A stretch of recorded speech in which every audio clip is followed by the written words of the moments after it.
Alrighty, everyone. It is Saturday, August 2nd, 2025. I am Michael Winkler, and this is the Mike Wink Show. So we're going to start off today with a little story of something interesting that happened in the last couple of days. I made a police report for the very first time. One of my friends who I play poker with semi-regularly just moved into a new apartment and wanted me to help him mount the TV to his new apartment wall. And so I decided to ride my bike over to his place. You know, it's maybe a 30, 40 minute, 8-mile or so bike ride. And so I put the directions into Google and click on the little bike symbol to show that I'm trying to take bike trails. And it shows me this one path I wasn't aware of called the Cottonwood Creek Trail in Dallas.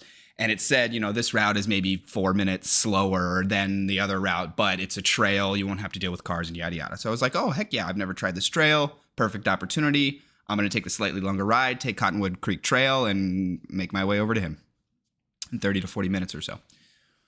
So I start going down this trail, and it is probably the most secluded place I can think of in the city of Dallas, it's in the middle of the city of Dallas, but it is extraordinarily secluded, right? When you're on this path, there is no roads for nobody's getting you quick, right? If something happened on that trail, it would take an ambulance or the police or whatever, probably at least 10, 15, 20 minutes to get to you, because not only is it a long path, there are very few outlets to roads. There are no roads nearby. It's very heavily wooded. It's just a very secluded spot in the middle of Dallas.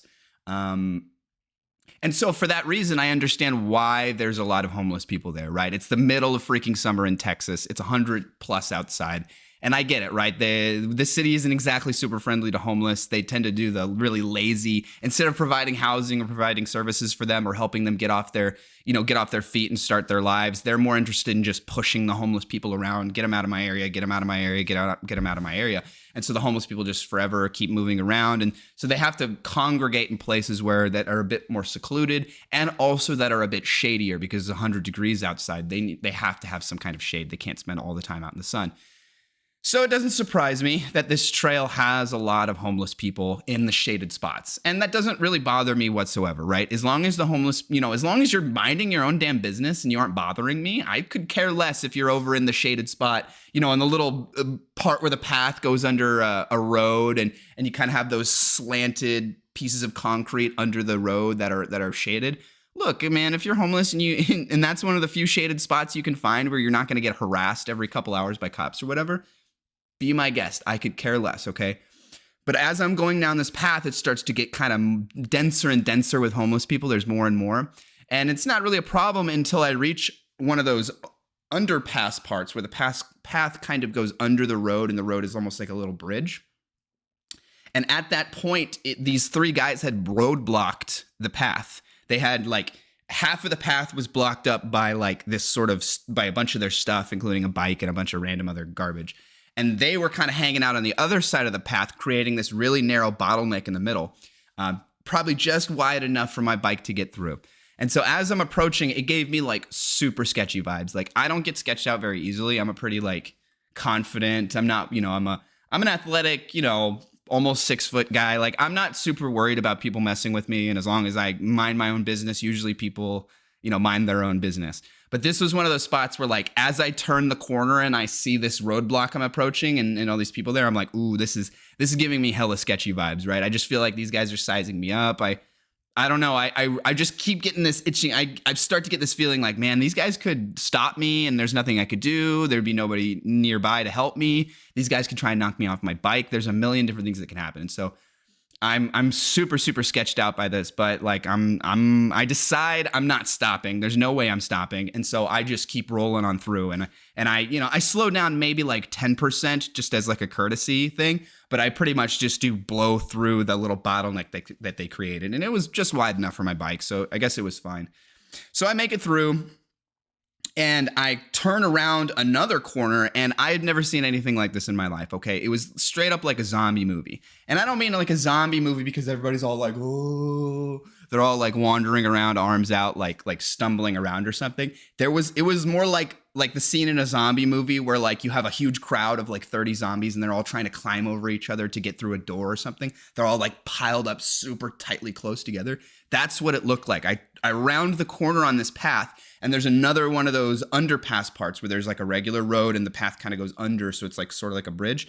And there are I swear it must have been at least 25. I counted like somewhere in the mid 20s, low 30s, just on the small moment I was riding by. These people are all so tightly crowded together around one person on the path, and they're blocking 95% of the path. There's a tiny little bottleneck. And aside from them, there's a whole bunch of scraggler people just hanging around. And there's like this sort of like 3-foot tall stone wall that's on the right side of the path that kind of slinks its way up after the overpass. And there are just at least 20 people, all with backpacks and various things, just like sat there on that path. And so as I round this corner, I was already feeling a little bit sketched out because of the first like weird roadblock sort of thing I had to go through. But this really sketched me out because there's a humongous crowd of people. They all see me coming from on top of the hill. This is clearly not a very, very used path. I think people like me who are riding bikes very often typically know not to go down this path. So these people are like staring at me as I'm coming in, and I'm getting all I can think of is if somebody tried to make a move on me, if somebody tried to knock me off my bike, if somebody tried to stop me, if somebody tried to do something even worse, there's nothing I could do. I'm nowhere near a road. I'm nowhere near any help. And I sure as hell can't expect any of this humongous crowd of people to help some random stranger or whatever. And so I was like very worried again. It was another super narrow bottleneck. And this one was even more narrow than the first one I went through. And so I was super worried. Like I didn't want to like blow through and hit somebody, like clip somebody as I'm riding through. I don't know. But I really, really didn't want to stop. And so I slowed down maybe 50, 60%, but I sort of like inched my way through the roadblock. And luckily nobody messed with me. And as I keep going down the path and get through that crowd, all the people on the stone wall are like waving me on, like trying to sell me drugs. Like, yo man, you want to buy something? Blah, blah, blah. Like it was, if there's a spot you want to buy some heroin or meth in Dallas, I know the spot apparently. But yeah, so I after that's scared the hell out of me. And so after that, I immediately got off the path and took the regular roads all the rest of the way to my friend's house. So I didn't, I thought it was a pretty crazy, weird moment. I didn't really think too much of it. Take a different path, obviously, on the way home after I'm done helping him mount his TV and hanging out and whatever. Later that night, when I get home, I randomly decide, I'm like, I'm going to take a look at, like, I wonder if anybody else has had similar experiences on this trail. I'm going to Google this trail, see if I can find anybody else talking about weird stuff happening on this trail. If you go to like bike trail review websites, all of the reviews over the last like 4 or 5 years for this place are all like, this person tried to knock me off my bike. This guy pulled a gun on me. This guy punched me. This guy tried to rob me, blah, blah, blah. Like a whole bunch of like much worse stuff than what I experienced by just being a little sketched out. And so that really confirmed when I saw all that, like not just one posting of somebody saying they got messed with, but a whole bunch. I was like, oh, shit, my sketchy radar, my danger radar in my head was actually correct in that I was legitimately potentially in a dangerous situation. And so after considering that and after thinking about it a bit more, I was like, I've never filed a police report. I'm not the kind of person to complain if there happens to be a couple of homeless people nearby or, taking up some shaded spots. I don't care about any of that. But this legitimately like made me concerned for my safety at 2 different opportunities during this ride. And this is just a really cool path that I would really like to be able to ride. Because it actually, where Highway 75 and Highway 635 connect, this path kind of like goes under both of them. And it gives you this really cool view where you can see like the way the highways kind of like all sort of stack on top of each other in this intersection of the 2 highways. The path goes like right under it. It's a really cool path and it's in a perfect location, gets me to the other side of town. But I will not ride that path again unless I know something has been done about the road blocking or the humongous crowd of people I saw out of nowhere. Something needs to be done. I will definitely give that path a try again at some point. But I'm sketched out. And so I decided to make a police report. Now, it's not an emergency. It's not like a 911 call worthy thing. So I called 311. And gave them all the details or whatever, and it got sent over to Vice. And so the Vice Department of the Dallas, the Vice Department of the Dallas Police Department is handling it right now. And I think there's like a 2-week time frame that they'll get back to me. They asked if I wanted to be contacted again. I said, yeah, sure, why not? I'm just kind of interested to hear what ends up happening, what they have to say about it. And so hopefully, I'll give you all an update whenever I hear back within the next 2 weeks or so. I think they said by somewhere in early August, I'll hear back. But yeah, that was pretty crazy. It was the first time I've ever made a police report or anything like that. It's really not the biggest deal in the world, but I think I was correct in that it was pretty sketchy. It was maybe a dangerous situation.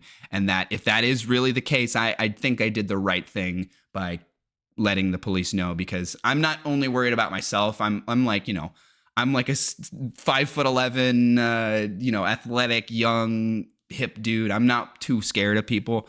But like if a family unknowingly decided to take that trail, or there's a whole bunch of different, I'm worried about everybody else's safety as well besides my own. I would like to feel more safe on that path, but I also would like other people to be able to feel more safe on that path as well. So we'll see how that turns out. Alrighty, let's move into the meat and potatoes of today. This came across my feed just yesterday or the day before. My understanding is the way that this DOGE organization or agency, I don't even know what you'd call this DOGE thing, but this DOGE thing has not been exactly doing what they've been tasked to do, and a lot of the cuts and various other things that they've done have inadvertently caused a whole bunch of other like knock-on effects that resulted in $21.7 billion in wasted money. Let's see if that actually is the case. Elon Musk's flagship department, the Department of Government Efficiency, has wasted $21.7 billion overseeing hundreds of thousands of employees stopping work, a new report claims. The eye-watering figure includes $14.8 billion handed out under the Deferred Resignation Program, which has paid around 200,000 employees not to work over the last 8 months. The figures come from the report from Democrats on the Senate Permanent Subcommittee on Investigations, led by Senator Richard Blumenthal. The report highlights another $66 million comes from having to pay high-level employees to carry out entry-level tasks, including one example, Well, this article is written so strange. The verbiage in this is awful. The report highlights another $66 million comes from having to pay high-level employees to carry out entry-level tasks, including one example, including more than $138,000 for paying scientists to check guests in at national parks. Yeah, that makes sense. Yeah, if you start going in with a sledgehammer and just start breaking, of course it's gonna cause problems, and all the people who were doing more skilled, like value-oriented tasks are now gonna have to spend their time cleaning up your silly mess. Named in reference to a 2013 meme with Doge, Elon Musk was given the task to wage war on waste. Since the billionaire embarked on the project, he had a titanic falling out with the US president, with Musk now threatening to start his own party. Yeah, there's no way bro. Come on. If this is how we actually get a viable third party in the United States, I'm sick to my stomach, right? If it's Elon Musk, the billionaire, coming out and spending a tremendous amount of money for his cynical personal interests, that he just wants power, is the reason, and somehow a third party becomes viable off of that, that is not the right way to do it.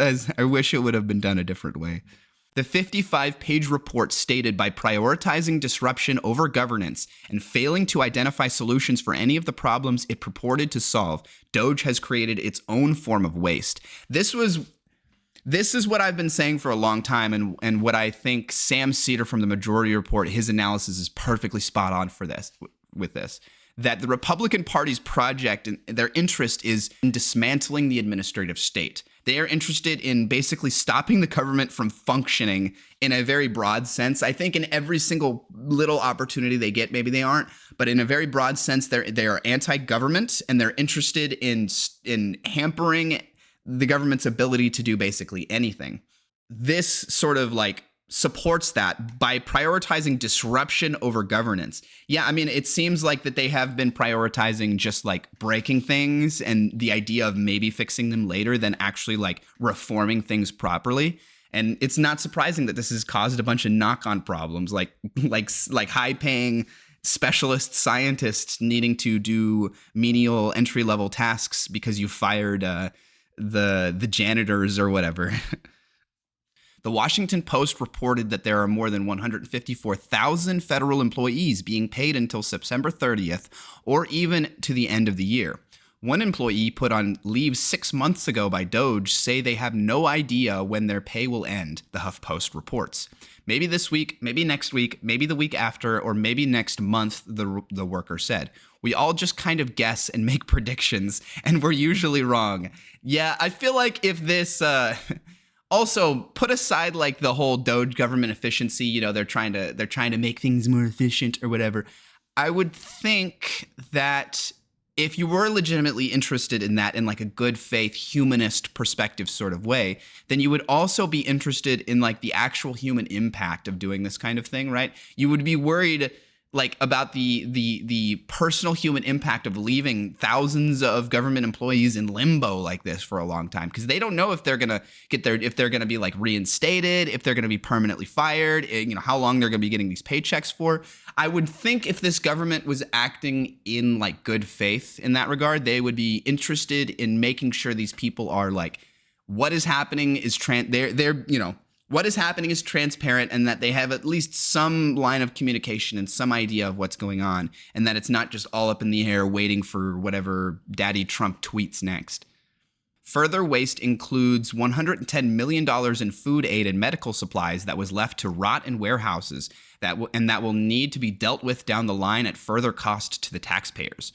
The $21.7 billion is an underestimate, the Democrats say, because it doesn't include the government's legal expenses fighting DOGE-related lawsuits. That's the full extent of the waste and harm caused by DOGE's disruptive activities is difficult to quantify because costs remain hidden and many of the consequences have yet to fully materialize, the report stated. So yeah, this shouldn't really surprise anybody. You know, if you come in with I'm going to break everything, I'm just going to break everything for the sake of breaking things and then maybe do something afterwards is not maybe the most efficient or best way to go about reforming programs and making things better. Who would have freaking guessed? This is not surprising whatsoever that they come in, they just sort of brazenly and wantonly and without all that much consideration fire swaths and swaths of the federal workforce from various different agencies, and then are like surprised when it causes a bunch of problems internally, and that those problems internally are inherently inefficiencies, and it will create, you know, even more waste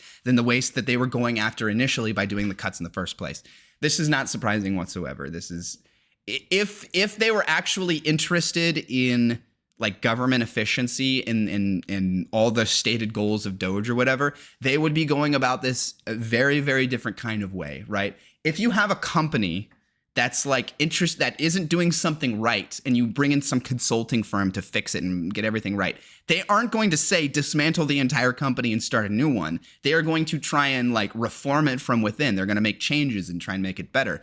That's how you fix things. You reform them. You iterate, not break everything, not just literally dismantle and destroy everything and then try and start from scratch when really but like that's the cynical argument they're putting forth, right? They're putting forth the cynical argument. We want to break everything and then build it all from scratch. But that second part, they don't really want to do. They don't really want to build it all from scratch. They just want to break it and then just conveniently not. Oh, our hands are tied for whatever reason. We can't rebuild it. That kind of goes back to the whole, it's the Republican Party's interest to dismantle the administrative state, to disrupt the government's ability to function in a more broad sense.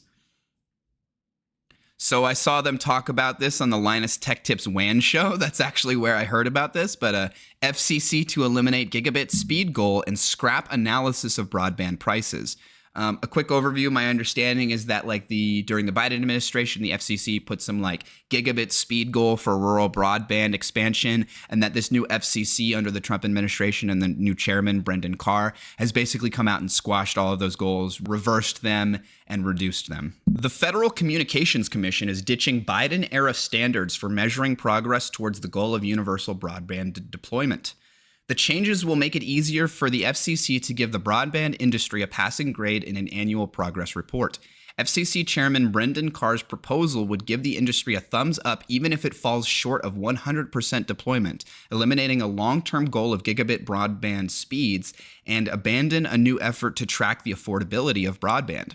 Section 706 of the Telecommunications Act requires the FCC to determine whether broadband is being deployed on a reasonable and timely basis to all Americans. If the answer is no, the U.S. law says the FCC must take immediate action to accelerate deployment of such capability by removing barriers to infrastructure investment and by promoting competition in the telecommunications market.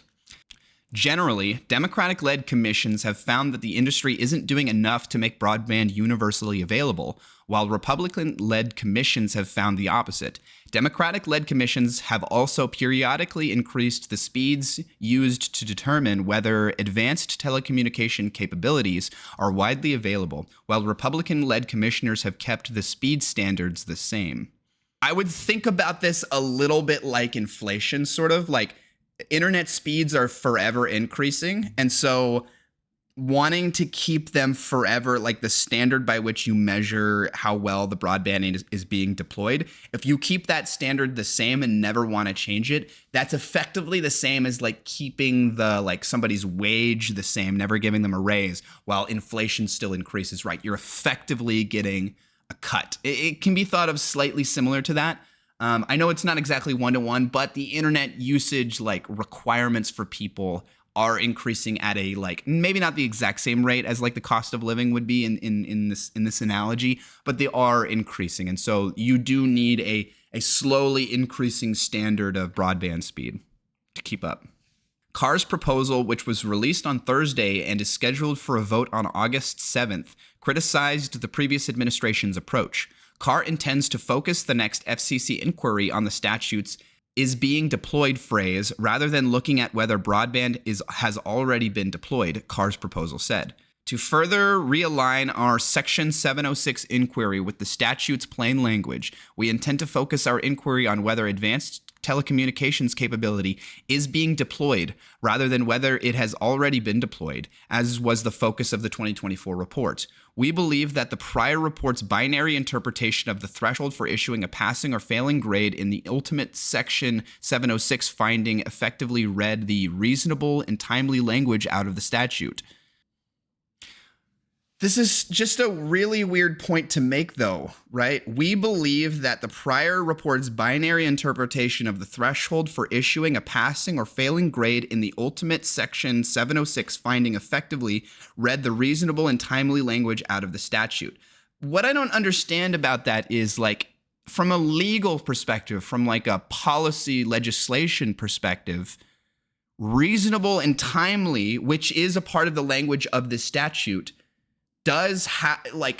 is inherently a gray line, is like a gray area, and that you can debate about where the line sits for reasonable and timely with regards to that verbiage. But like, there is a line somewhere, right? At some point, you do have to agree that a line exists somewhere. And in that sense, when you eventually do agree on some sort of line by which you're going to legally and legislatively define reasonable and timely, then it really is just a binary analysis of, are these telecommunications companies falling on the side of like past the threshold of reasonable and timely or before the threshold of reasonable and timely? And then it would just be a binary of these side are adhering to the rules and whatnot of the statutes, and these telecommunications companies are not fully adhering to the rules and whatnot. This is just a very strange statement to make. I feel like it's almost like misunderstanding the whole concept of how you like grade things and apply legislative standards. That interpretation seemingly found anything short of 100% was insufficient to warrant a passing grade, and thus disregarded Congress's use of the present progressive tense in "is being deployed." Moreover, we believe that assessing the progress at which advanced telecommunications capability is being deployed would provide far more and more helpful information to Congress and the public than an overly simplistic inquiry into whether or not 100% of Americans already have access to such capability. So if this guy is right to some degree, right? If the "is being deployed" phase of the legislative process of this broadband expansion is like part of the verbiage of the law, and there is no like specific date set by for which "is being deployed" needs to be done by, then he is correct that it should be part of the analysis. and that we shouldn't be thinking about it from the perspective of like, do 100% of all Americans, has the statute been fully realized? Well, part of the statute is being deployed section of that statute. So like, it doesn't really make sense. He's right to some degree, but knowing this administration and knowing the people that this administration appoints, he's not saying this in good faith, right? To steelman the argument he's presenting, right? He's basically saying, look, we told these telecommunications companies to expand their broadband to rural areas and that they must do so to these requirements and to these extents, and that the verbiage says like, is being deployed and that we understand that it's a process and yada, yada, yada. And that the last legislative report about the statute did not give the telecommunications companies enough time to fully realize this. So when they were under that 100%, goal, it's basically that they weren't given enough time and that we need to reapply the is being deployed part of the legislation. We need to think about that a bit more because we're still in that phase of it. We're not at the final end stage phase of everybody already has it. Everybody has gotten the service provided to them. But that's actually, that would be the steelman argument of what he's making. But the cynical part of me cannot help but think that like he is saying this specifically to like, they have no intention of ever reaching that full on 100% provided broadband to everybody via the Telecommunications Act. They're not interested in that. They are only interested in helping these companies maximize their profits or whatever, and have to minimize the amount that they spend and invest on expanding the broadband into these rural areas. I guess what I'm saying is the cynical part of me says that like the last part of the steelman argument doesn't make sense, right? That we're just not giving, we haven't, the good faith interpretation that we haven't given these telecommunications companies enough time to realize the goals and yada, yada, yada. But like, I actually don't think I think they're working more from the perspective of we're on the side of these telecommunications companies. We don't think they should have to be required to do any of this at all. And so therefore we're going to kind of like, we're going to lower the thresholds. We're going to lower we're going to change the lens through which we analyze how successful this piece of legislation is, how successful the statute is in favor of these broadband companies. Carr also doesn't want the FCC to investigate extraneous matters such as whether broadband is cheap enough to be affordable. Yeah. The cost is extraneous. Carr also doesn't want the FCC to investigate extraneous matters such as whether the broadband is cheap enough to be affordable. What is the point of a rural broadband expansion program if you make it so expensive that most people can't afford it, or if you expand into these rural areas and these telecommunications companies know they have a monopoly and then they jack up the prices as a result? The idea that the FCC would care enough about the implementation of this statute as to change the analysis and give these telecommunications companies a bit more leeway and a bit more time to fully realize these goals, but at the exact same time say we don't care about how expensive they make the product at the very end. That's just, it seems absolutely crazy.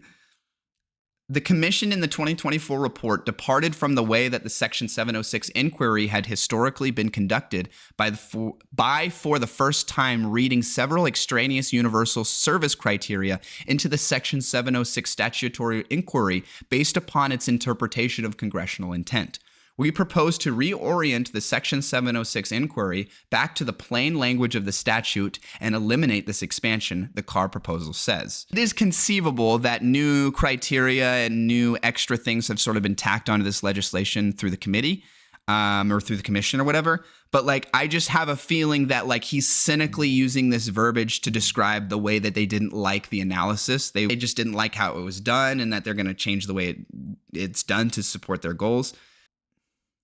A footnote indicating which extraneous material will be removed, said the 2024 report, for the first time incorporated the universal service goals of deployment, adoption, affordability, availability, and equitable access to broadband throughout the United States as the metrics for conducting the Section 706 inquiry. Carr objected to the use of the words like affordability and adoption when the 2024 report was released, saying those terms appear nowhere in Section 706.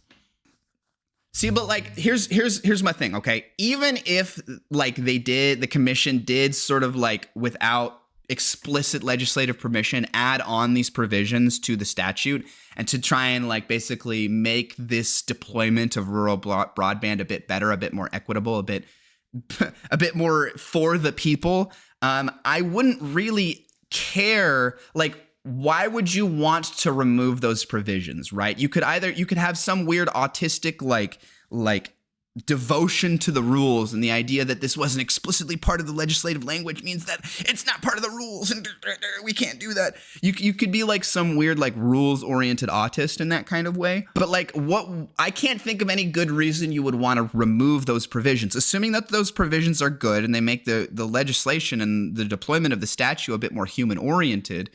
I can't think of any like good why would you want to remove that? Well, it's in service of the broadband companies, right? Who benefits from removing these parts of the statute, right? It's not going to be the average everyday rural American who's having their broadband access expanded to. It's going to be the telecommunications companies that have to spend maybe less money installing telephone poles in the middle of nowhere or something. The Biden-era FCC didn't get very far in analyzing broadband prices. Former chairwoman Jessica Rosenworcel, who led the FCC under Biden, wanted to expand the commission's use of pricing data. An FCC inquiry in September 2024 sought comment on how the FCC could add more pricing data to its annual analysis, noting that the March 2024 report lacked granular price information, especially for rural areas, limited the analysis to overall patterns of affordability. The most recent Section 706 report, released in March 2024 after a 3-2 vote, also raised the FCC's internet speed benchmark to 100 megabytes per second download speeds and 20 megabytes per second upload speeds. The previous benchmark of 25 megabits per second downstream and 3 megabytes per second upstream had been in place for 9 years. Yeah, that doesn't, maybe in the days of dial-up, 25 down, 3 up is enough, but in the year 2025, that's just not enough.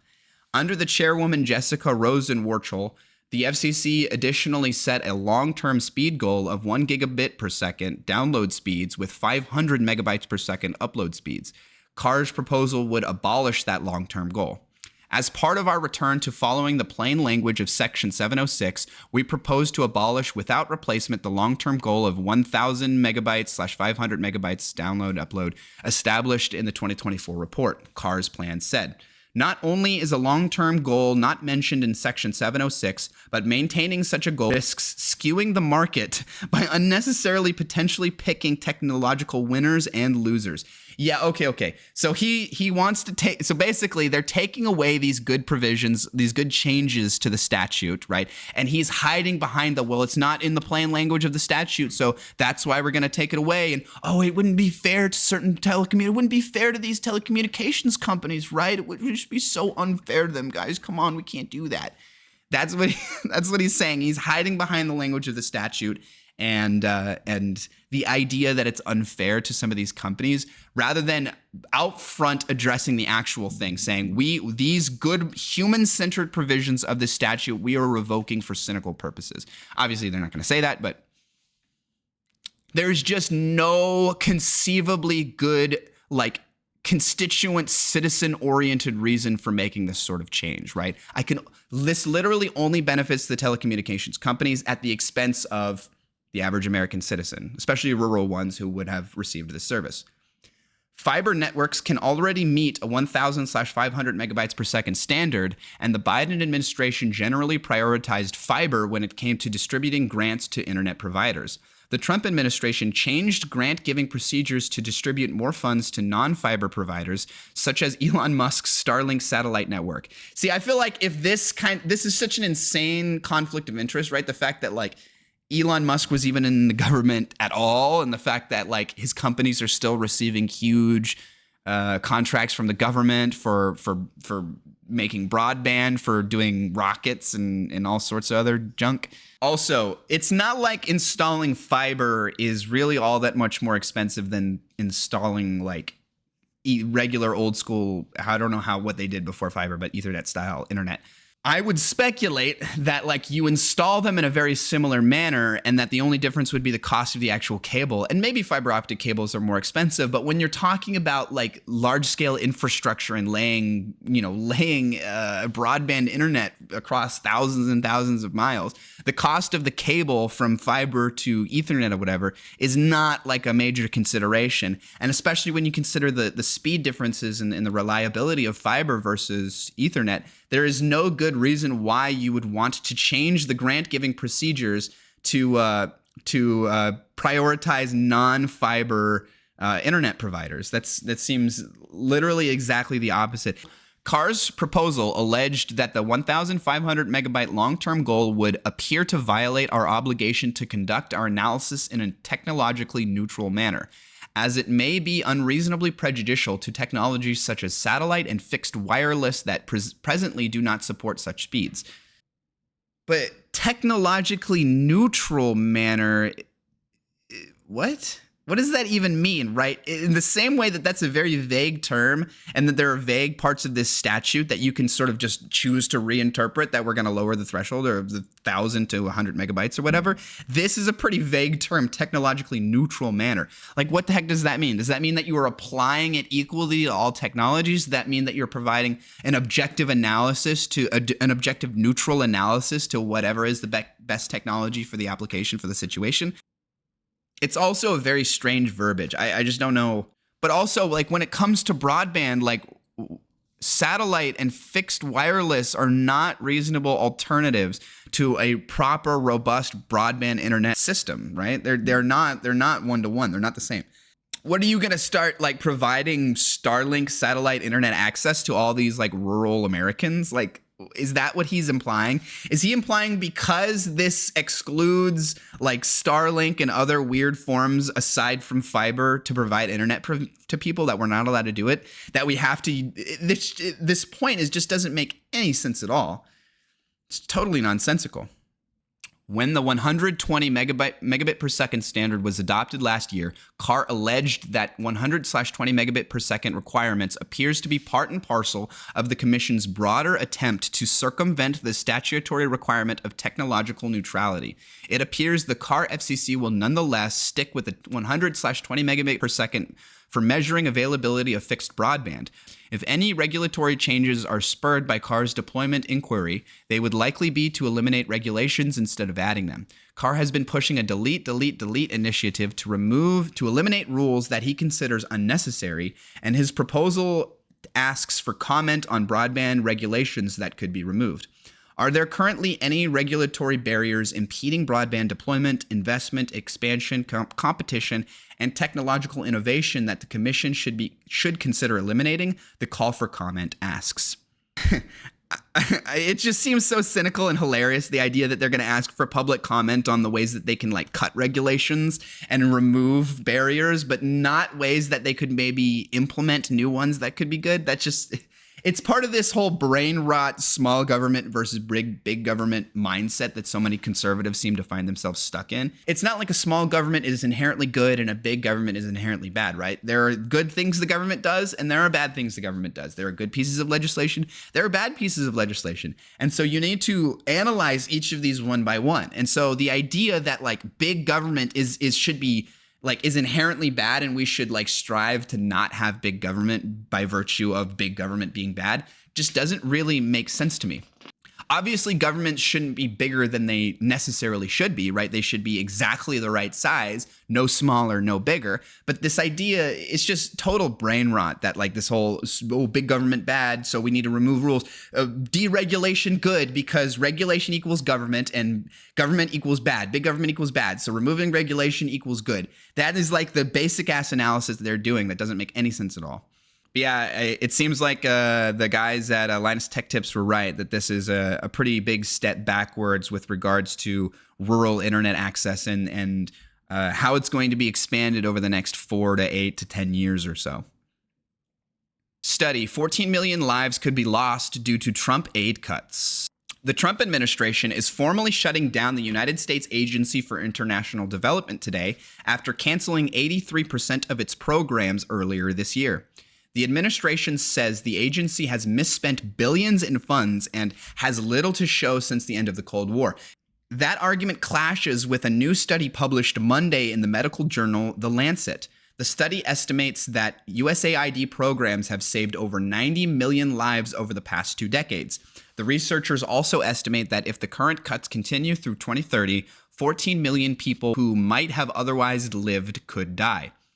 Is USAID a good use of resources? We found that the average taxpayer has contributed about 18 cents per day to USAID, says James McKinco, a health policy researcher at UCLA and study co-author. For that small amount, we've been able to translate that into saving up to 90 million deaths around the world. Since USAID was formed in 1961, it's funded a wide range of programs, from giving school lunches to children in Haiti to distributing HIV medication across sub-Saharan Africa. While many studies have analyzed narrower slices of USAID's portfolio, including maternal mortality and child health, no peer-reviewed research had attempted to take stock of the agency's overall impact. What we really tried to draw out was, how did the funding from USAID influence a set of outcomes, says McKinco. We were most interested in looking at mortality to really be able to quantify the impact of these investments. The team analyzed demographic and death data from 133 different countries that received aid between 2001 and 2021. By comparing deaths across countries that received low, medium, and high amounts of USAID, while accounting for differences in population, income, education, and other non-aid factors, the team was able to estimate the human effects of that aid. And those effects were substantial. They found that high levels of USAID funding were associated with a 15% reduction in deaths from any cause across all ages. For children under 5, the percentage more than doubled to 32%. Once you translate that 15% reduction into the number of lives, it actually represents 91 million deaths averted, says McKinco. When we saw that number, we were indeed surprised. Digging into the data further revealed that USAID programs were associated with the biggest reductions in deaths from HIV/AIDS, malaria, and neglected tropical diseases such as dengue and chikungunya. Smaller but still statistically significant reductions in mortality were seen for tuberculosis, nutritional deficiencies, diarrheal diseases, maternal and paternal conditions, and lower respiratory infections. The Trump administration's abrupt and steep cuts to foreign aid have halted most of USAID's programs. To estimate how many lives could be affected by dismantling the agency going forward, the researchers used what they'd learned in the retrospective analysis to estimate how many preventable deaths might occur if the current USAID cuts become permanent. If that happens, they estimate that somewhere between 8 and 19 million people could die, including 4.5 million children by the year 2030. Even if you take the most conservative estimate, these are still really significant in terms of lives lost, said McKinco. Overall, the study fills a major gap in providing a bird's-eye view of USAID's impact, says Brooke Nichols, an infectious disease modular at Boston University who wasn't involved in the study. I like their statistical approach. It was really well done and robust, she says, noting that analyzing the impact of so many programs across so many countries is challenging. Death data isn't perfect in many countries, which adds some uncertainty. While USAID is often the biggest foreign aid donor, other nations and organizations also contribute. If contributions from other groups are correlated with USAID funding in a particular country, it can be hard to parse the specific impact of USAID, she says. Still, she praises the timelessness of her study.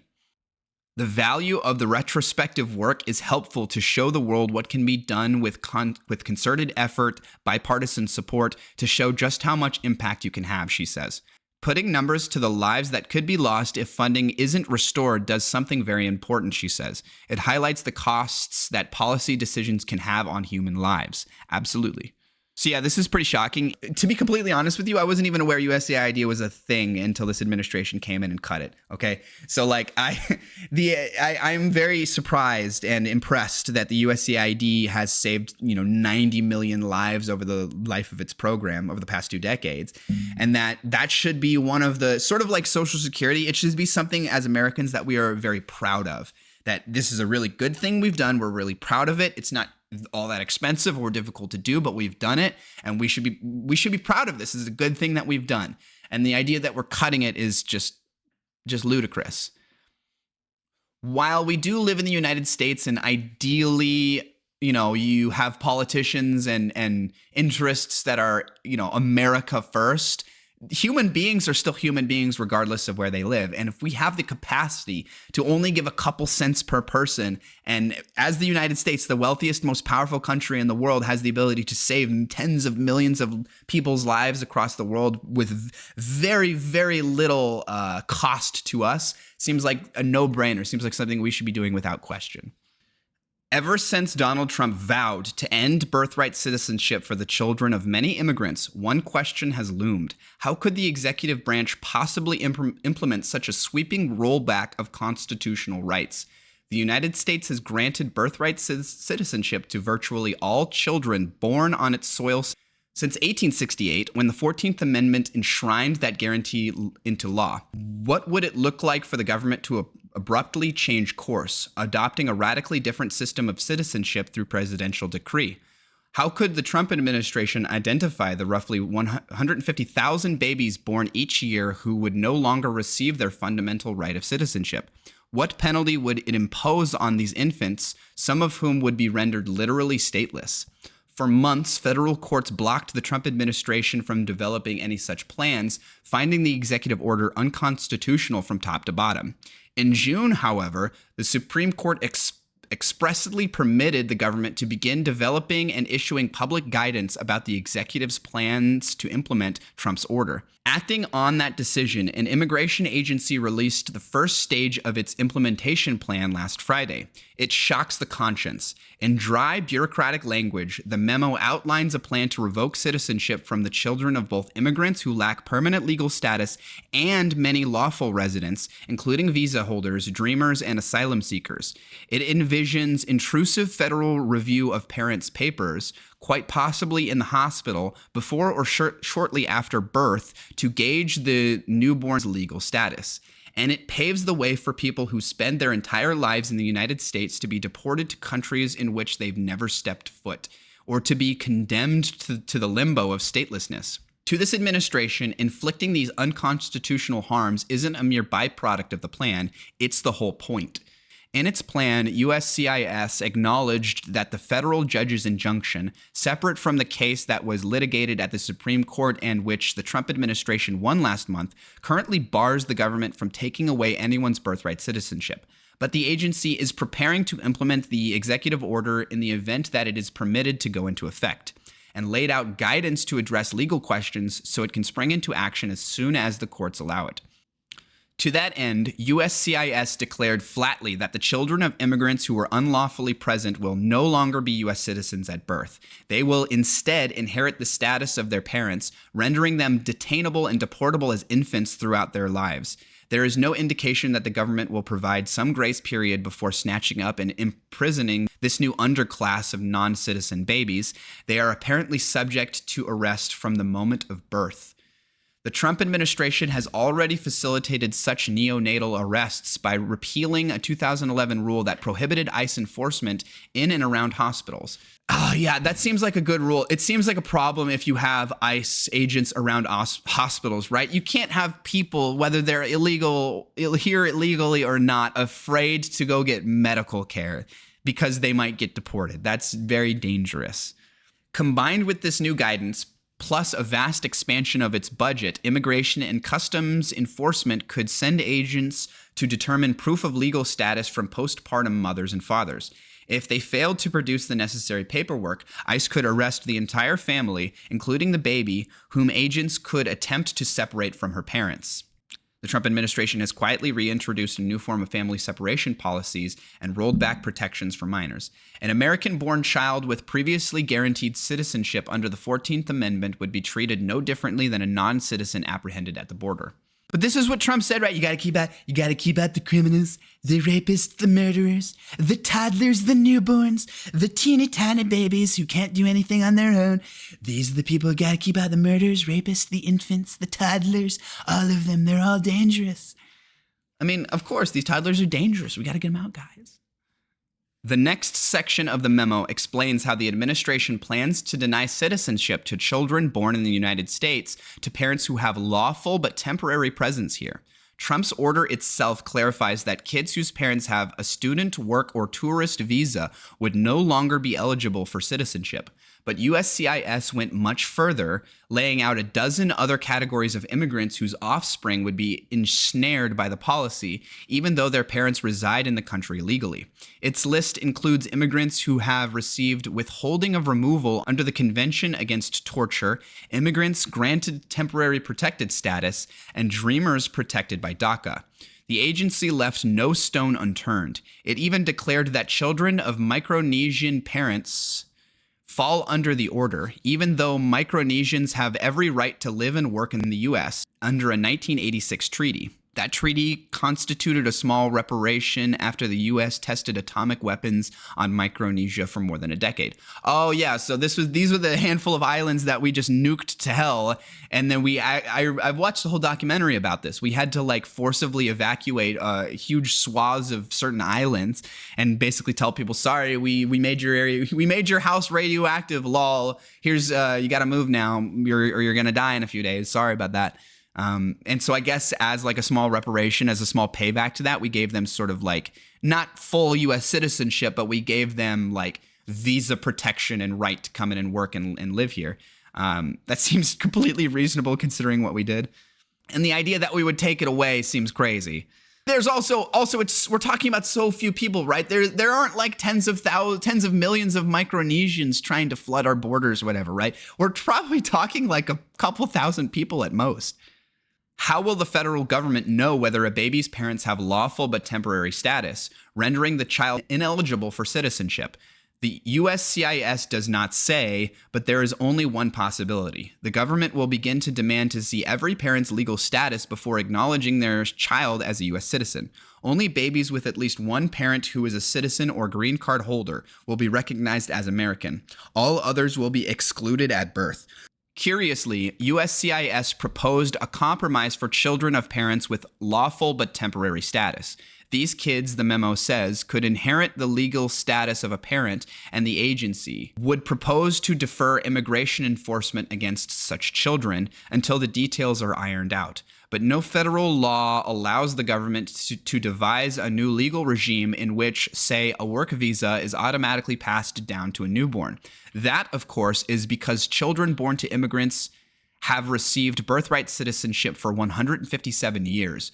The Trump administration cannot conceal the damage of its constitutional betrayal by twisting other federal statutes to fill the gap. The regime outlined in Friday's memo is not just legally and morally abhorrent, it is a logistical nightmare that would, in practice, require grotesque federal intrusion into the privacy of birth. One benefit of birthright citizenship is its egalitarian simplicity. The only thing most people need to prove that they're American is a birth certificate. Those lucky enough to be born here receive equality under the law from their very first breath. Trump seeks to replace that system with a caste-based vision of national identity in which every parent must provide documentation to secure their children's fundamental rights. This system would put ICE agents in maternity wards and babies on deportation flights. It would also trip up millions of American citizens who lack the papers to prove that they belong here. Try as it might, the government cannot cover up these horrors with bureaucratic legalese. This is one of those things where, like, if you were acting in good faith, if I tried to put myself in their shoes and steelman them and act in good faith, I would be so concerned about the optics of all of this, about the PR of all of this, right? I would be terrified about stories exactly like this coming out and fear-mongering about, newborn children, 1-week-old children getting removed from their parents and deported from the country. I would be terrified of PR like that because it could seek to completely undermine all of the good faith efforts that you're making. But as this administration has consistently shown after issue, they aren't really terribly interested in the PR of it unless it gets to a certain really, really bad threshold. They mostly don't care about the PR of it. And because they're not interested in it from like a good faith perspective, everything about this administration is pure cynicism, is pure nihilism. I can't even think of like a really good steelman argument for revoking birthright citizenship, right?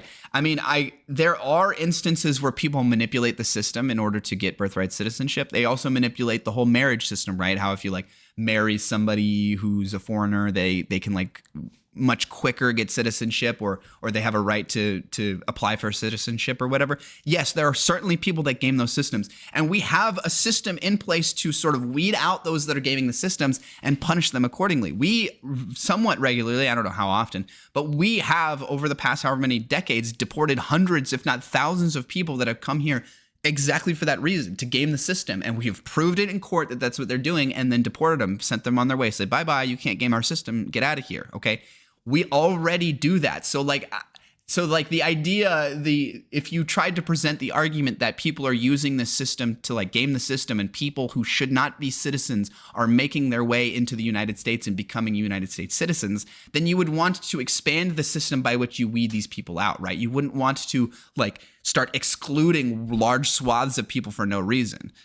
It just seems strange to me because this isn't really even an immigration issue, right? Like if you were interested, if you genuinely believe that like, oh, there's tens of millions of people coming across the border and that's too many and our country can't handle all this many people, yada, yada, yada, then you would address the immigration and the people coming across illegally, right? You wouldn't start changing the rules for people who are here legally, and also the vast majority of people are not sneaking into gaming the system in this sort of way, right? But like, this is just like not a terribly large group of people. Like it won't make a significant dent in the immigration numbers.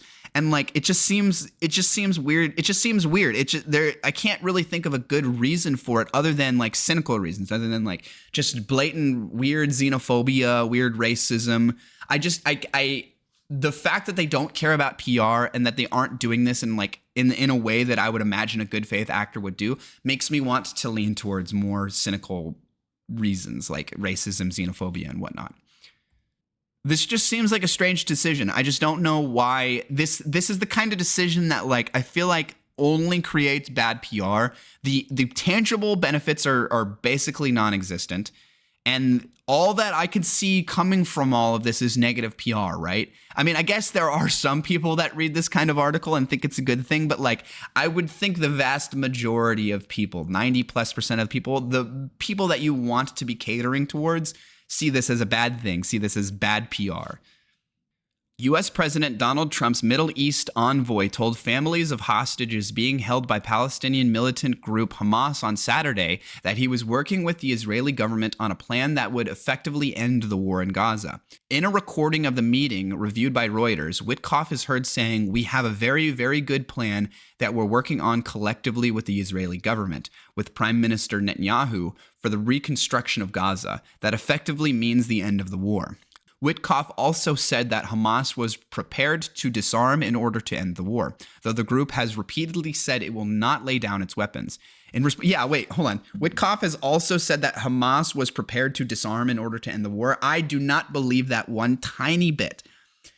In response, Hamas, which has dominated Gaza since 2007, but has been militarily battered by Israel in the war, said it would not relinquish armed resistance unless an independent, fully sovereign Palestinian state with Jerusalem as its capital was established. Okay, that is a complete non-starter. In response, Hamas, which has dominated Gaza since 2007 but has been militarily battered by the Israelis in the war, said it would not relinquish armed resistance unless an independent, fully sovereign Palestinian state with Jerusalem as its capital was established. Okay, there are multiple aspects of this that are complete non-starters and will never, ever happen, okay? First off, the idea that Jerusalem is going to be the capital in some new Palestinian state or whatever is just laughable, okay? Even under the original 1947 British agreement that established Israel and the state of Palestine, Jerusalem was a neutral city because it has such significant religious importance to both Islam and Judaism and Christianity that it is such a holy site, it's such an important historical city that it's really important that it remain at least somewhat independent and not under the control of explicitly theocratic people like would be the rulers of the new Palestinian state or whatever, okay? So first off, the idea that Jerusalem would be their capital is a complete non-starter. But also the idea of a fully sovereign Palestinian state, I think at this point is completely a non-starter as well. I mean, ever since October 7th, I don't think the Israeli government or the Israeli people have any penchant, any interest in allowing the Palestinians in Gaza to have their own independent state, right? They just had the biggest terrorist attack they've ever experienced on October 7th. They had thousands of people bust down the fence and flood across and start killing hundreds and thousands of random Israeli civilians that just happen to be there, and a whole bunch that are just happen to be at a music festival, right? When something like that happens, especially after all of the conflict that, you know, for the decades that led up to that, I think means to me that, like, to the extent that maybe a two-state solution was possible prior to October 7th, I think that it is basically off the table now, at least for a decade or two. And I think totally reasonably so, right? Like, I wouldn't expect, in response to a terrorist attack of that scale, for Israel to just be like, oh, you know what? Now's the time to give them their own independent state. Now's the time to give them even more power and even more capacity to inflict damage and destruction upon us. So I think a fully sovereign Palestinian state is pretty much out the window, right? The idea of a two-state solution, I think, is gone. And the idea of making them independent, well, this is a statement from Hamas, okay? So Hamas only envisions an independent Palestinian state where they are in control, right? So, like, independent in this sense inherently means controlled by Hamas, right? And that's just never going to happen, right? And I think rightly so. The Israelis should not let a Palestinian state develop that Hamas is the leadership. I don't care if the Palestinians elect them democratically on a vote of 90% to 10%. You can't have Hamas, a terrorist organization who has vowed the destruction of Israel, to take power and give them the power of a whole independent nation. That there's no way. All of that is non-starters, okay? The independent part is a non-starter. The fully sovereign Palestinian state part is a non-starter. And the Jerusalem as its capital is also very much a non-starter. So I don't... The idea that Witkoff also said that Hamas was prepared to disarm in order to end the war, but then also says all this completely undermines what you're saying. This dude's just spouting nonsense. I think Witkoff knows that there's no fixing all of this and that he's just there to, like, he's an actor, right? He's there to pretend. Indirect communications between Hamas and Israel aimed at securing a 60-day ceasefire in the Gaza war and deal for the release of half the hostages ended last week in deadlock. On Saturday, Hamas released its second video in 2 days of Israeli hostage Aviatar David. In it, David, skeletally thin, is shown digging a hole, which he says in the video is for his own grave. A senior Israeli official said an understanding between Israel and Washington was emerging, that there was a need to move from a plan to release some of the hostages to a plan to release all the hostages, disarm Hamas, and demilitarize the Gaza Strip, echoing Israel's key demands for ending the war. Well, okay, I don't know how interested in Israel really is in ending the war, though, right? I don't think they're terribly interested in ending the war. I think they're interested in gaining control of Gaza. And as the Netanyahu administration and parts of this Trump administration have expressed already, they're interested to some degree in ethnically cleansing the area. They're interested to some degree in kicking out all Palestinians and claiming the land for their own, for at least partially real estate interests. They've talked about wanting to, all the beachfront property and making Gaza the Riviera of the, they want to make it into a big casino or whatever. So I don't know if they're super interested in ending the war. But they want to end the war, but they want to end the war in like a very specific, in a very specific kind of way. But I think to some extent, especially Netanyahu himself, benefits from the war continuing, right? He is a security-based president. As far as I understand, he hasn't done a very good job economically or with healthcare or with basically any part of being the prime minister except for security, right? That's his whole shtick is obsessing over security, and whatnot. And so he very much benefits from this war continuing. I would imagine that if the war were to stop, the desire for the Israeli people to keep him in office would be almost completely gone, right? If they believe he's doing a bad job in every way, shape, and form except for security, then when the security issue is mostly taken care of by the war ending, then there's no real reason for him to be in office much longer. So, I question just how much they really want to end the war. And when I say Israel, I'm not talking about the people. Of course, the people want the war to end regardless of how it happens. They just want the killing to stop. They want themselves to feel safer. The Israeli people want the end of war. I'm more talking about the Israeli government, the Netanyahu administration, the cynical parts of the government that aren't exactly explicitly interested in ending the war for ending the war's sake. They're interested in ending the war for cynical, personal gain's sake. On Tuesday, Qatar and Egypt, who are mediating ceasefire efforts, endorsed a declaration by France and Saudi Arabia outlining steps towards a two-state solution to the Israeli-Palestinian conflict. As part of it, they said Hamas must hand over its arms to the Western-backed Palestinian Authority. I don't think a two-state solution works now. I think after October 7th, I think even before it, you could make an argument that a two-state solution wasn't very viable. But now I don't think it's a question of viability. Now I think it's a question of genuine security, right? You can't have something like October 7th happen and then within just like a year or two, you give them everything they've been wanting. You give them full autonomy, you give them full sovereignty and the ability to have their own military and whatnot. Like that is a serious, legitimate security concern from the Israeli perspective.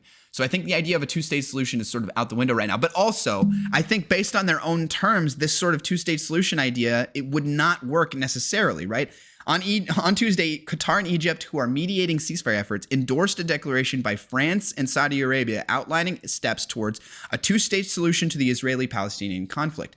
And this is the important part that is not going to work. As part of it, they said Hamas must hand over its arms to the Western-backed Palestinian Authority. There is absolutely no way that they are ever going to do that, right? Hamas wants to be the leadership of Gaza, right? To the extent that Gaza ever has any chance of becoming a sovereign, independent state, Hamas wants to be the leaders. They are the power. They are the power in Gaza right now. They hold, to what extent, to the small extent that power exists in Gaza, they hold it and wield it. And they aren't just going to give it away to the Palestinian Authority. They've already talked about how like they are much more extreme than the Palestinian Authority.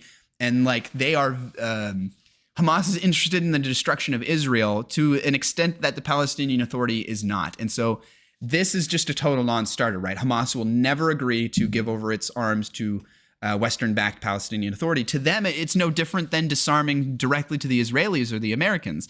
And they've already said they are not going to disarm. So this seems purely performative, right? There's just a whole bunch of white people in France that feel, they watch too much weird liberal media and they feel just terrible about what's happening in Israel, and their critical analysis skills of the geopolitical situation there just completely goes out the window in favor of people starving. And right, people starving is terrible and should be like the top priority of everything, and we should be taking care of that above all else. But it also, you can't like completely throw out geopolitical analysis and how all of these things work together, right? This is just a complete non-starter and almost seems entirely performative. The crisis in Gaza has also prompted a string of Western powers to announce they may recognize a Palestinian state. Dozens have died of malnutrition in recent weeks after Israel cut off all supplies to the enclave for nearly 3 months from March to May, according to Gaza's health ministry. It said on Saturday that it had recorded 7 more fatalities, including a child, since Friday. Israel blames Hamas for the suffering in Gaza and says it is taking steps for more aid to reach its population, including pausing fighting for part of the day in some areas, airdrops, and announcing protected routes for aid convoys. Yeah, it is. I mean, Israel always does that, right? They're always just going to explicitly point to, Hamas as the reason for the starvation and the deaths and everything that's going on in Gaza. And definitely to some degree that is correct, right? There's definitely a grain of truth in that. If Hamas was really interested in the Palestinian people, then they know that if they laid down their arms and capitulated fully to the Americans and the Israelis and the UN or whatever, that they possibly could get their two-state solution, which would be in the best interest of the Palestinian people. They could come in and provide much more aid trucks and ensure that some mass starvation doesn't happen. So to the extent that Hamas has the ability to like lay down their arms and do all of that and improve the situation, they do hold some blame. But I think it is a little bit, you're going too far if you lay all of the blame at Hamas's feet, right? It takes 2 to tango, and Israel has the capability to do more. Now, we can question whether it is their duty or right to do more, but I would argue none of that really matters from like a geopolitical perspective. I just care about morality, right? If Israel has the capacity to go in and without all that much cost or strain to them, go in and ensure tens of thousands of people don't starve to death, it is the moral imperative, is their moral duty to do so, especially if you put in religion into all of this, but I'm not going to do that.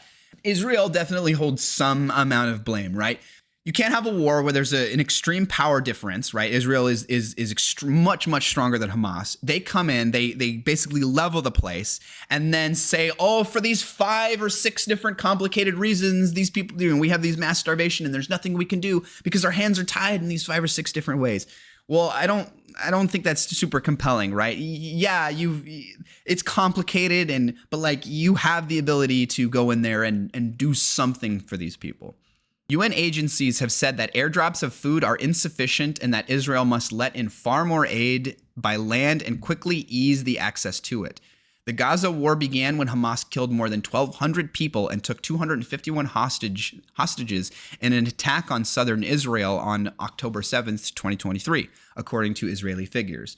Israel's offensive has since killed more than 60,000 Palestinians, according to Gaza health officials. According to Israeli officials, 50 hostages now remain in Gaza, only 20 of whom are believed to be alive. So yeah, the idea of a two-stage solution, I think, is completely inviable.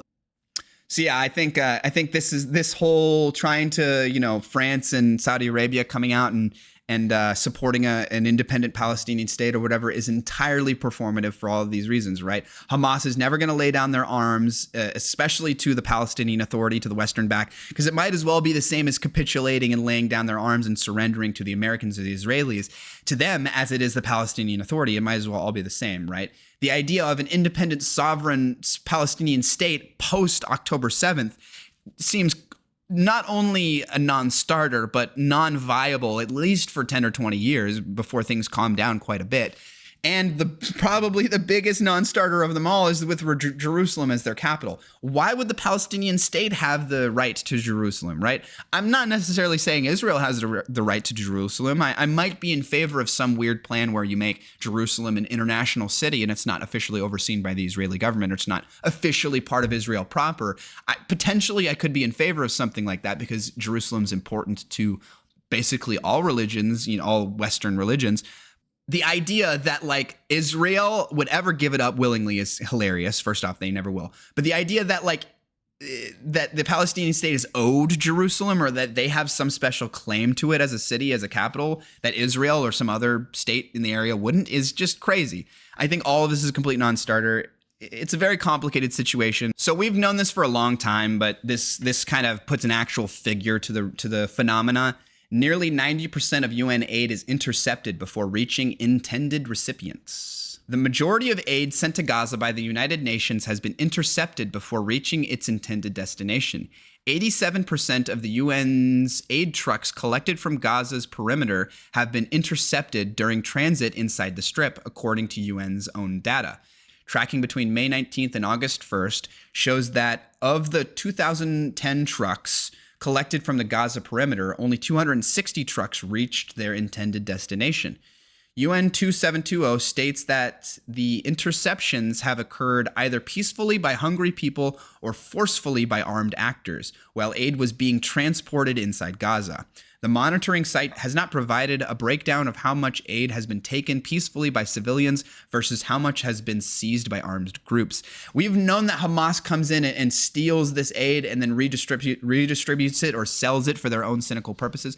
We've known that they've done that for a long time. I'd be interested to know exactly what percentage of it is that and what percentage of it is like the trucks coming across a group of starving people and needing to stop and provide them food rather than go the extra couple kilometers to another place or whatever. That shouldn't be surprising either, though, especially with the sheer amount of chaos that I understand is going on in Gaza.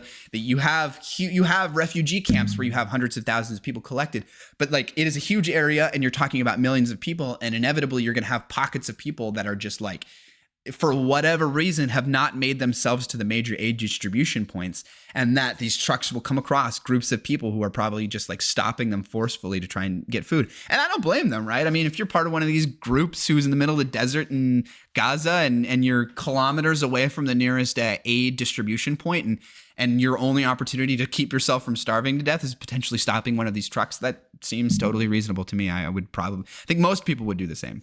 The vast majority of the intercepted trucks, 90%, were operated by the UN's World Food Program. The dashboard also reveals that a significant amount of aid offloaded at Gaza's perimeter has not been collected. While over 40,000 tons of aid were delivered to the crossings, only 27,000 tons have been picked up. In terms of trucks, 2,100 have reached the perimeter, with 2,010 crossing into Gaza. Israel has criticized the UN for failing to collect and distribute aid effectively inside Gaza. The UN has rejected this accusation, claiming last month that Israeli authorities have denied a large proportion of aid collection and distribution requests. It also cited logistical and administrative hurdles, as well as ongoing hostilities, which have limited their ability to deliver aid inside the Strip. This week, the UN reported nearly 1,400 Gazans have been killed while seeking food since late May. On Thursday, UN's Human Rights Office said that since May 27th, at least 1,300 Palestinians have been killed while trying to get food aid in Gaza. According to the UN, at least 859 of the deaths occurred in the vicinity of one of the 4 distribution centers operated by the controversial Israel and US-backed Gaza Humanitarian Foundation. The UNHCR has alleged that most of those killed seeking food were shot by Israeli forces. While acknowledging the presence of other armed groups in the area, the UN says it does not have information indicating their involvement in these killings. Okay, so it shouldn't surprise me. We're getting really in the weeds here, and this is all pretty nasty, people starving type stuff. But like, it shouldn't be surprising that at least some people are shot in this sort of way, right? If you have tens of thousands, hundreds of thousands of people gathered at a food aid distribution center, they're all on the verge of starving to death. And then you only have a certain limited number of trucks come in, and not everybody is going to be able to get their aid, get the food that they need. It does not surprise me that like it could turn violent, that people, start fighting each other. So they start fighting with the aid distributors. They start trying to take what they take more than they are being given, or take what they aren't being given. That shouldn't surprise me at all. And it doesn't surprise me that at least some people died in the process of this. Now, 859 sounds like a lot. Maybe there are enough circumstances. Maybe I'm underestimating the scale at which this kind of thing can happen. But it doesn't surprise me too much that at least there's some amount of that going on. I'm not downplaying. I'm sure there are some. I've seen some pretty crazy videos of Israeli snipers like laughing basically as they're they've got some random civilian in their scope or whatever. So like I definitely would believe that there are some cynical elements in this, and that a number of those deaths, if not a majority, it's really hard to speculate how much, but at least some portion of those deaths were not necessary, and they were because racist, xenophobic people. The UNHCR stated that it has no information suggesting the Palestinians killed were directly participating in hostilities or posed any threat to Israeli security forces. Okay, but this is where I would give them a tiny bit of deference, right? Like, I'm not saying there are definitely xenophobes and racists and anti-Islam people in the Israeli military. Certainly, okay? But to get to the point that you're shooting large swaths of people, I think there has to be at least some level of plausible deniability, and at least some. So to say that there's no information suggesting the Palestinians killed were directly participating in hostilities or posed any threat to Israeli security forces, I would have a really, really hard time believing that all 859 of those deaths that they're referring to, none of them were doing anything hostile or doing anything to threaten security forces, or were doing anything, like they were just completely innocent bystanders and they were shot for absolutely no reason. The implication that that is the case for all of them is very weird, and my gut tells me is wrong. I would speculate is wrong. Huge crowds inside Gaza appear to be regularly overwhelming the delivery trucks before they can reach their destinations. In scenes from Gaza on Wednesday, which were reported by the Washington Post, WFP trucks were intercepted by a mass crowd shortly after crossing a checkpoint. The report described hundreds of thousands of people seeking aid waiting along the Al-Rashid Street, who surged towards the convoy. As they approached within 100 meters of the aid trucks, reportedly opened fire. The UN convoy was overrun with all 47 trucks ransacked. Israeli military stated it had fired warning shots to keep the crowd away and was unaware of any casualties. However, a UN report claimed that more than 50 people were killed. The chaos around aid distribution in the Strip comes amid more reports of starvation from inside Gaza. The Integrated Food Security Phase classification said Gaza has teetered on the brink of famine for 2 years, but recent developments have dramatically worsened the situation, including increasingly stringent blockades by Israel. In an alert on Tuesday, which fell short of a formal famine declaration, the IPC warned that the worst-case scenario of famine is currently playing out in the Gaza Strip, predicting widespread death without immediate action. The international pressure led Israel to announce measures to increase aid flow into the Strip, including daily humanitarian pauses in fighting in parts of Gaza and airdrops of supplies. So yeah, we've known Hamas has done this for a long time, that at least some portion of the trucks coming in are being stolen by armed groups and being redistributed or sold to the Palestinian people cynically by Hamas. So we've known that for a long time, and that doesn't really take any deep level of introspection or speculation to get to that point. It's also not surprising at all that like a huge portion of these trucks are being intercepted by groups of starving people before they ever reach their proper aid distribution sites. And it also doesn't surprise me as well that a bunch of Palestinians have ended up getting killed in this whole process by trying to get more food than they're being given, trying to stop trucks for whatever legitimate human-based reason. They're starving and they're just trying to get food, or whatever the reason may be. They're being killed because of the chaos of all of this, because there isn't enough aid being provided, because there isn't because everybody's sort of being treated like cattle. None of this is surprising whatsoever, and I'm glad to see. So I didn't officially see that that Israel had removed its blockade. I thought the blockade they put in March for all humanitarian aid was still in place. So the fact that they released it in May, or when it May, I think they said they stopped it in May, is a good thing. But it seems like that they're still being extremely restrictive over what can come in. I mean, they said, it said the UN has rejected this accusation, claiming last month that Israeli authorities have denied a large portion of aid collection and distribution requests. So it seems that even though they have removed the humanitarian aid blockade that they put in place in March, that basically the policy is still in place to some degree, because they're just denying huge swaths of the aid collection and distribution requests. None of this is surprising at all. Hamas are not good faith actors.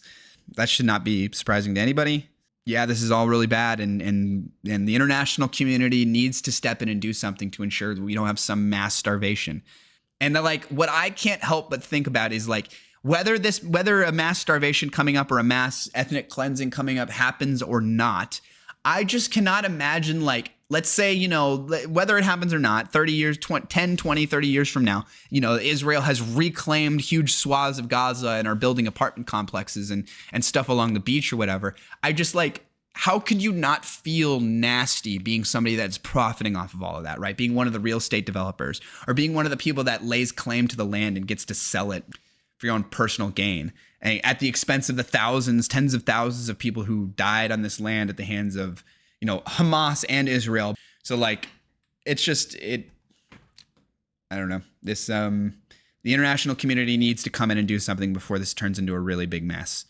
I mean, it already is a really big mess before it turns into a really historically, oh my God, you just did another Holocaust type mess. Alrighty. Well, that's all she wrote, folks. It has been Saturday, August 2nd, 2025. I'm Michael Winkler, and this has been The Mike Wink Show. Peace out, y'all.